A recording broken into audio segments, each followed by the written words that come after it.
វាលាម៉ោង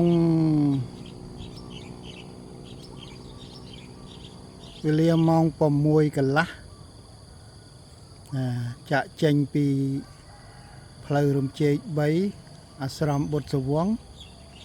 ឆ្ពោះទៅទិសខាងកើតជាផ្លូវថ្មីជាផ្លូវចាក់បេតុងនេះខ្ញុំជិះកង់បន្តិចទៀតទៅដល់មួយវគ្គខ្ញុំនឹងនិយាយប្រាប់បន្តទៅទៀតចេញឆ្ងាយបន្តិចប្រវែងប្រហែល100 ម៉ែត្រជាងមកដល់វាលស្រែបានកើតទៅជាភូមិមកផ្ទះដបូលលឿងនឹងគឺជាផ្ទះបន្សុទ្ធទឹកស្អុយហូរចូលមកគេនឹងបន្សុទ្ធមកវគ្គទៅនេះវាលស្រែទន្ទឹមនឹងវាលយន្តហោះវាលបែកចាន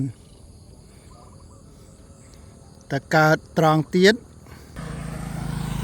ឆ្ងាយប្រមាណ50 ម៉ែត្របន្ទាប់ពីខ្ញុំឈប់បាញ់មិញនេះមើលឃើញបងប្អូនមើលឃើញផ្ទះនឹងក៏ឆ្វេងដៃក្រោយខ្ញុំនេះក៏ជាភូមិមកផ្ទះគេទាំងសងខាងបានន័យថាកាលដែលខ្ញុំមកពីឆ្នាំ2023កាលដែលខ្ញុំមកពីឆ្នាំ2023កន្លែងនេះស្រឡះនៅឡើយទេអត់តន់មានផ្ទះទេទើបចាប់ដើមកសាងឥឡូវនេះសងខាងផ្លូវបន្តិចទៀតនឹងក្លាយទៅជាភូមិមកទាំងអស់ថ្ងៃនេះ2025ខ្ញុំសូមនិយាយរៀបរាប់ថាកពេលដែលខ្ញុំកំពុងតែឈួរនេះគឺនៅទន្ទឹមវាលយន្តហោះបាត់ដំបងនេះគឺជាបារីរំជែកដែលបងប្អូនខ្មែរយើងពីក្រៅប្រទេសមកទិញច្រើនណាស់ផ្ទះនៅបារីរំជែកនេះជាពិសេសអ្នកបាត់ដំបងដូចជាបងថូនីអីក៏ទិញហើយចាំខ្ញុំនៅបន្តអាកាច់ជ្រុងខាងមុខទៀតមកដល់ខ្ញុំឈប់លើកទី3នេះគឺផ្លូវនឹងងាកទៅខាងឆ្វេងបន្តិចកាលដើមឡើយម្ដុំត្នេះអីអត់មានផ្ទះទេ2023អត់មានទេត្នេះក៏អត់មានដែរឥឡូវគេចាប់ផ្ដើមសាងសង់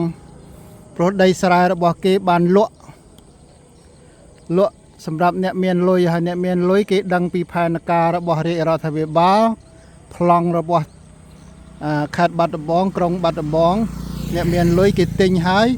គេសង់ផ្ទះគេសង់វីឡាគេធ្វើកន្លែងទុករស់ស៊ីវាលស្រែទាំងសងខាងថ្ងៃក្រោយនឹងបាត់ស្រមោលហើយនឹងคล้ายទៅជាភូមិមកព្រោះគេចាក់ដីខ្ពស់ស្មើទាំងអស់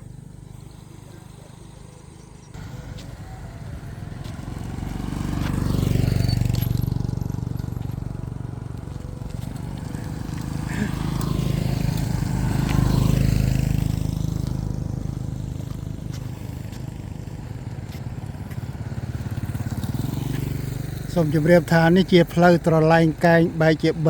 3ខាងនោះមកពីអូម៉ានីមកពីតកុកមកអីផ្លូវកាត់អានេះផ្លូវដែលខ្ញុំជិះមកមិញនេះផ្លូវដែលខ្ញុំជិះមកមិញខ្ញុំជម្រាបថាសងខាងផ្លូវហ្នឹងឥឡូវខ្ញុំមកហ្នឹងប្រហែលជាជាងកន្លះគីឡូពីវត្តបុត្រសវង្សមកហើយជាងកន្លះគីឡូម៉ែត្រហើយ500ផ្លាយម៉ែត្រហើយនៅខាងសងខាងផ្លូវកាលឆ្នាំ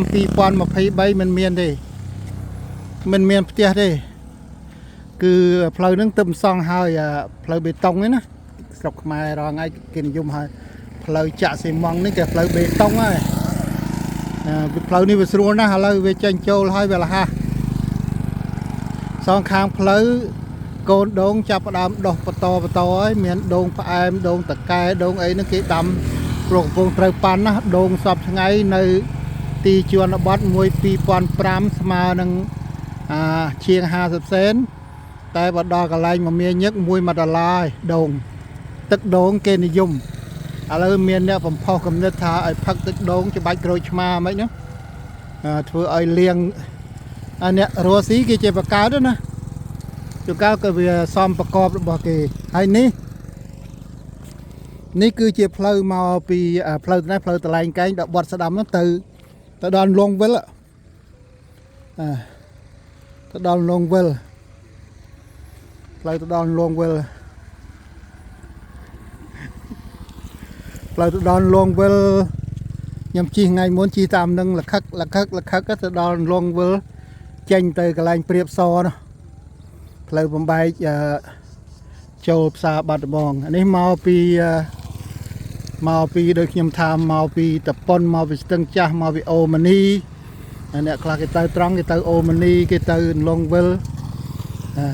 កន្លែងនេះពីដើមគ្មានទេខ្លាយទៅជាបឹងឈូកទៅជាអាហារដ្ឋានកន្លែង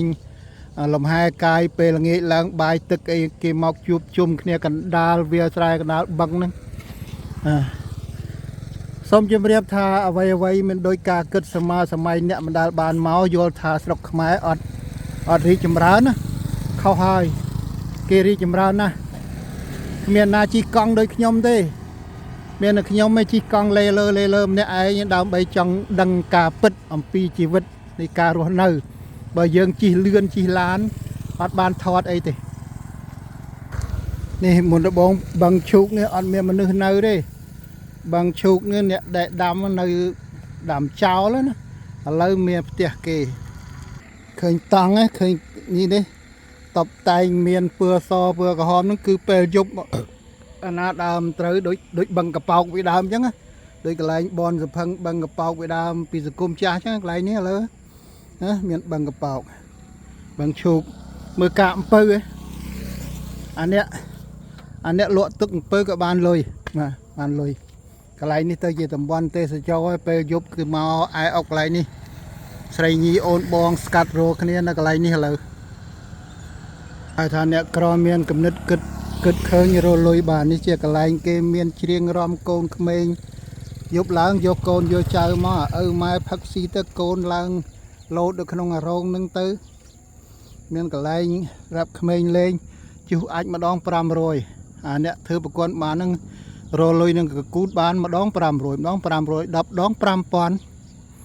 ថ្ងៃរកបាន100ដងបាន50000ជាង$10ដែរហ្នឹងគាត់យកពីកគូតអ្នកមានកំណត់រស់ស៊ីគេអត់ស្លាប់ទេមានអ្នកតែផឹកដេកទេដែលងាប់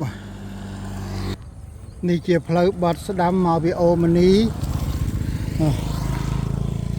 លឿនស្រ័យមកនឹងមកពីអូម៉ានីមកពីតកុកអូម៉ានីវត្តដងថ្នោតអានេះទៅត្រង់ទៅកន្លែងស្រែកសិកម្មទៅត្រង់ប៉ុណ្ណាធម្មតាកន្លែងស្រែគេអត់តធ្វើផ្លូវស្រួលគេចាក់បេតុងតែកន្លែងឃើញម៉ូតូដែលបត់មកនេះទៅអូម៉ានីហើយថយក្រោយត្រង់ដែលខ្ញុំកំពុងឈួរថតមិញហ្នឹងទៅកណ្ដាលវាស្រែទន្ទឹមនឹងវាលយន្តហោះលឹមឡើងផ្លូវនេះផ្លូវស្រួលទាំងកូនសាសាឡាទាំងអីគឺថាមកមានញឹកចេញចូលនឹងហើយខ្ញុំសូមរៀបរាប់អំពីបញ្ហាបាត់ដំបងក្រុងបាត់ដំបងនៅមានដីទលាយហើយមានពេលដែលស្រុកកំពុងតែចុះមានបញ្ហាទីកន្លែងដីធ្លីលក់ច្រើនអ្នកណាមានលុយបងប្អូនណាមានលុយចង់មកទិញដីតាមវាស្រែចេះធូរថ្លៃតែកុំទៅក្រុងគេទាសាក់លុយលានមុខវត្តពោក្នុង$2លានមកប្រឡោះហើយជាកន្លះរៃមុខវត្តពោក្នុង$2លានពីពួកខ្ញុំបានត្រឹមតែមកថត picture បងប្អូនឲ្យបងប្អូនមើលតែប៉ុណ្្នឹងទេខ្ញុំគ្មានសមត្ថភាពនឹងទិញទេអូខេបាយសុខសប្បាយទាំងអស់គ្នា